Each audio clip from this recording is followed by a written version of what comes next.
ଯେ ପାଞ୍ଚେ ପରମନ୍ଦ ତା ମନ୍ଦ ପାଞ୍ଚନ୍ତି ଗୋବିନ୍ଦ। ଏହି ଉକ୍ତିଟିକୁ ଅକ୍ଷରେ ଅକ୍ଷରେ ବୁଝିପାରୁଥିବେ କେସିଙ୍ଗା ବ୍ଲକର କିଛି ସରପଞ୍ଚ।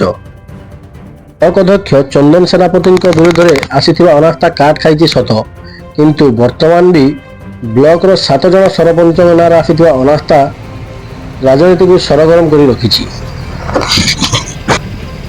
7 ଜଣ ସରପଞ୍ଚଙ୍କ ମଧ୍ୟରୁ ବର୍ତ୍ତମାନ ସୁଦ୍ଧା 2 ଜଣ ସରପଞ୍ଚଙ୍କ ଅନାସ୍ଥା ଆଗତ ହୋଇସାରିଥିବା ବେଳେ ସେମାନଙ୍କ ମଧ୍ୟରୁ କଫୁରପଡ଼ା ସରପଞ୍ଚ ମାଳତୀ ଭୋଇ ଅନାସ୍ଥାରେ ପରାଜିତ ହୋଇ ନିଜ ପଦ ହରାଇ ସାରିଛନ୍ତି ଏବଂ ଉତ୍କେଲା ସରପଞ୍ଚଙ୍କ ଅନାସ୍ଥାର ଫଳାଫଳ ଘୋଷଣା ସ୍ଥଗିତ ରହିଛି। କିନ୍ତୁ ସ୍ଥାନୀୟ ବାସିନ୍ଦାଙ୍କ ଅନୁଯାୟୀ ଉତ୍କେଲା ସରପଞ୍ଚ ନରେନ୍ଦ୍ର ମାଝୀ ମଧ୍ୟ ପଦ ହରାଇ ପାରନ୍ତି ବୋଲି ଯାହା ସୂଚନା ରହିଛି।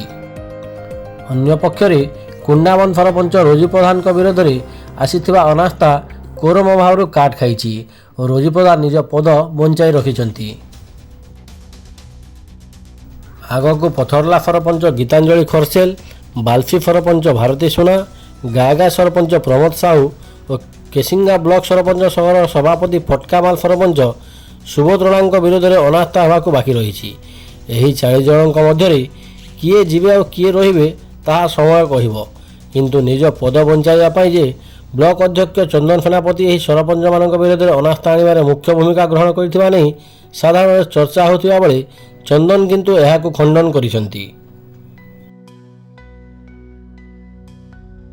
जो कहा जाउछि अध्यक्षक हाथ अछि सेटा स्वतःप्रभुत भाବରେ तांकर गोटे ऑफिस अछि, तांकर वार्ड मेंबर माने तांकर से अंचल पंचायत जनसाधारण माने तांको प्रति जो ईर्षा अछि, तांको प्रति जो खराब मनोभाव अछि, तांको प्रति जो विरोध भास अछि सेटा को पुंजीभूत है कि समान अनास्था प्रस्ताव करूछंती और स्वतःप्रभुत भाବରେ तांकर वार्ड मेंबर माने ही करूछंती, सेटा हमर कोनोसे हाथ ना।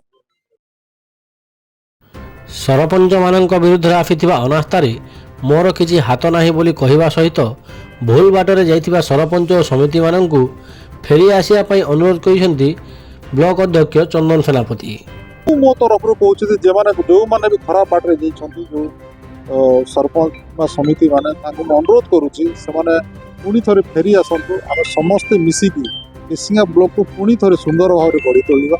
आम समस्त सहयोग भिक्षा करुचु, समस्ते आसतु आम मिसी मिलिकी पंचायत समिति।